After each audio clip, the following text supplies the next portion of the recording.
You sit at a sleek mahogany table, staring at a dinner bill that could have funded your groceries for an entire month. You didn't even want the dry-aged ribeye, but when the waiter looked at you, and your friends started tossing their platinum cards onto the silver tray, you froze. You slid your own card into the pile, offering a weak joke about treating ourselves. Your heart hammers against your ribs, because you know, with absolute certainty, that this single evening will push your credit card balance over the edge. Why do we bankrupt our futures just to avoid a 5-second moment of social awkwardness? The answer lies in a trap you don't even know you're walking into. And before you judge Marcus, ask yourself this: when was the last time you spent money just to avoid explaining yourself? Meet Marcus. On paper, Marcus is killing it. He is 34, works as a senior project manager, and brings home a healthy $115,000 a year. But if you looked at his actual bank account on any given Tuesday, you'd see a very different story. You would see a balance of $412, a mounting pile of buy now, pay later installments, and a quiet, toxic dread that settles in his chest every single time his phone buzzes with a group chat invitation. Right now, Marcus is standing in his kitchen, holding a glossy, heavy invitation to a destination wedding in Amalfi. He cannot afford this trip. Between his rent, his car payment, and his existing student debt, a $4,000 trip is a financial landmine. But as he stares at the gold foil lettering, his mind isn't calculating his budget. It's frantically drafting the script of what he will say to his friends. He's already imagining the text thread, crafting elaborate, defensive explanations about his savings goals or his busy work schedule, just to justify why he can't go. He feels this deep, burning need to prove that he isn't failing, that he is still part of the club. Marcus thought his problem was spending, but the real problem was the sentence he kept saying before every purchase. What Marcus doesn't realize yet is that this constant urge to explain, to justify, and to defend his financial boundaries is the exact leak that is quietly draining his wealth, leaving him stuck in a loop of high-earning poverty. He is about to learn that the cost of validation is far higher than he ever imagined. The financial bleeding didn't happen overnight.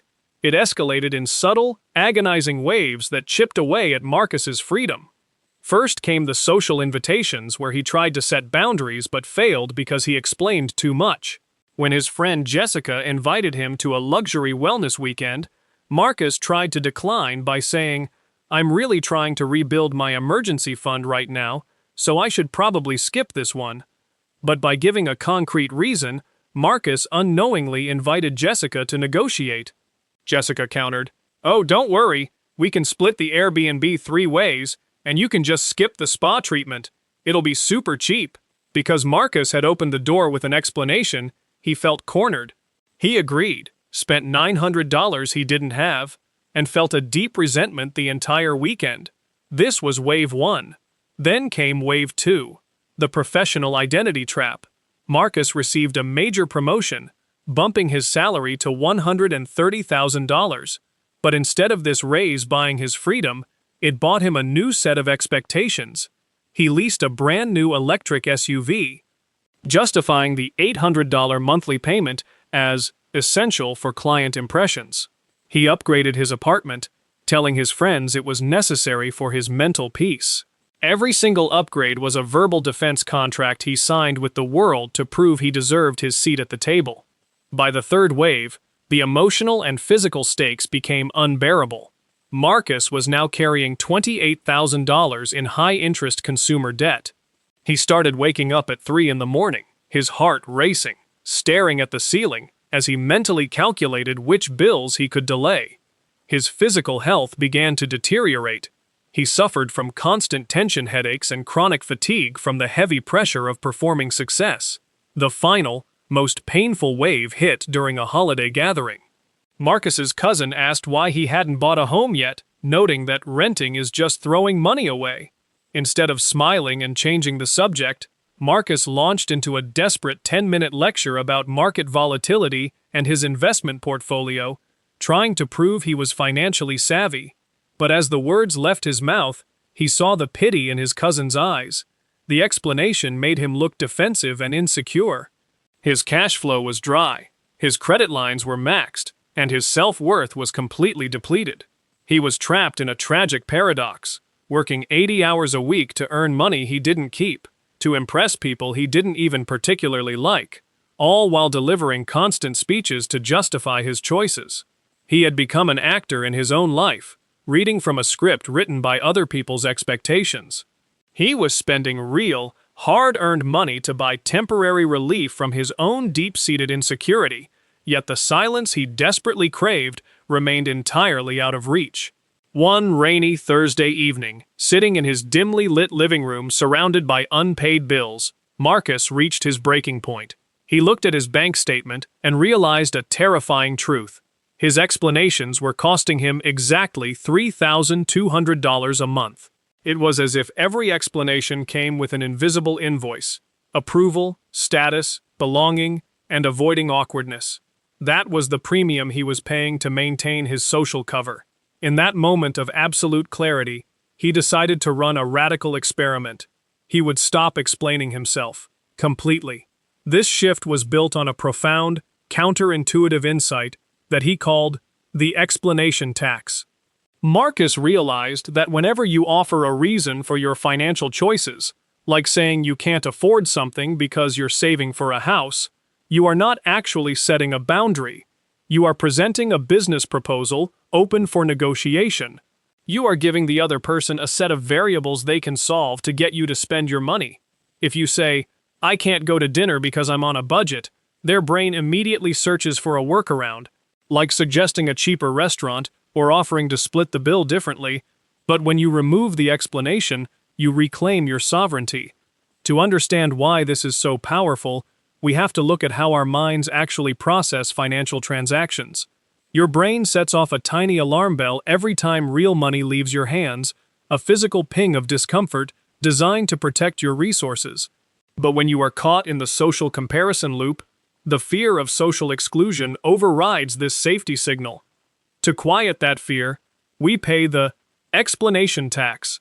We spend the money to buy temporary safety, then spend our mental energy explaining why we did it. Marcus decided to break this loop by implementing a simple, unbreakable mechanism: the silent no. The first test came just 3 days later. Jessica texted the group chat about a high-end sushi dinner to celebrate a minor promotion. The menu was fixed at $180 per person, excluding drinks. Old Marcus would have spent hours drafting a long, apologetic text explaining his current financial goals, which would have resulted in Jessica cajoling him into coming anyway. New Marcus took a deep breath, typed 9 words, and hit send. "I won't be able to make it, but have an amazing time.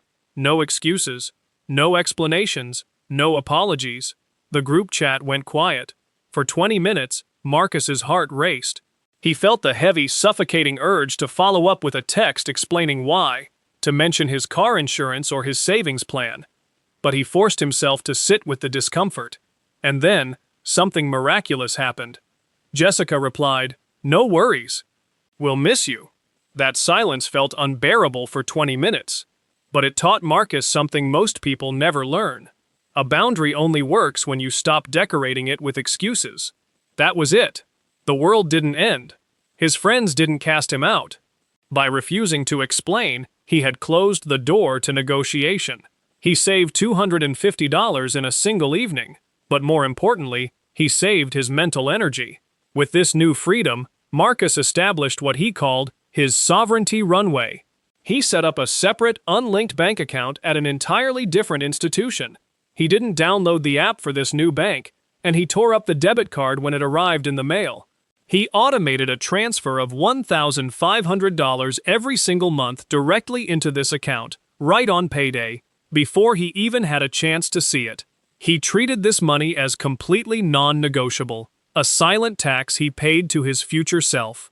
He didn't tell his friends about this account. He didn't boast about his savings rate to his family. He kept it entirely quiet. To protect this runway, he designed a second rule, the 24-hour validation buffer. Whenever he felt the impulse to buy something that required an explanation, like a luxury watch he wanted to wear to an upcoming conference to look successful, he forced himself to wait 24 hours. During those hours, he had to ask himself one question: Would I buy this if I could never show it to another human being? If the answer was no, the item stayed on the shelf. This single question saved him over $6,000 in his first year alone, eliminating the expensive props he had been buying for his public performance of success. Over the next few years, Marcus watched his Sovereignty runway grow from $5,000 to $25,000 and eventually to a rock-solid $75,000. This wasn't just numbers on a screen. It was a physical shield against the world. He noticed a fascinating shift in his social circle. Because he no longer explained his financial decisions, people stopped questioning them. His friends stopped trying to manage his money for him because there were no details to grab onto. They began to respect his time and his boundaries in a way they never had before. He realized that every time you explain yourself, you hand over a piece of your power. By remaining silent, Marcus kept his power and his wealth entirely to himself. This quiet revolution extended to his career as well. When annual reviews came around, instead of lobbying his manager with long-winded explanations of how hard he was working or how much he needed a raise to support his lifestyle, he let his documented, unarguable metrics do the talking. He presented a single, clear page of his quarterly achievements and sat in silence, letting his manager fill the space. He walked out of that room with a 10% salary bump, which he quietly directed straight into his Sovereignty runway without telling a single soul. Even his family began to notice the change. When his mother commented on his older car during a Sunday dinner, suggesting that a successful manager should drive something newer, Marcus simply smiled and said, "It runs beautifully, thank you." He didn't explain his financial strategy, his investment returns, or his debt-free status. He realized that trying to convince his family of his financial wisdom was a fool's errand that only invited unsolicited advice. By giving his mother nothing to argue with, the conversation naturally drifted to other topics. He had successfully transitioned from seeking external validation to cultivating internal peace. He was no longer rich on paper and broke in reality. He was quietly, deeply wealthy, and nobody else had to believe it for it to be true. Today, Marcus lives in a world of profound stillness. He sits in his sunlit living room, holding a mug of simple black coffee, looking out at the city streets below. His phone sits face down on the table, silent and powerless to dictate his worth.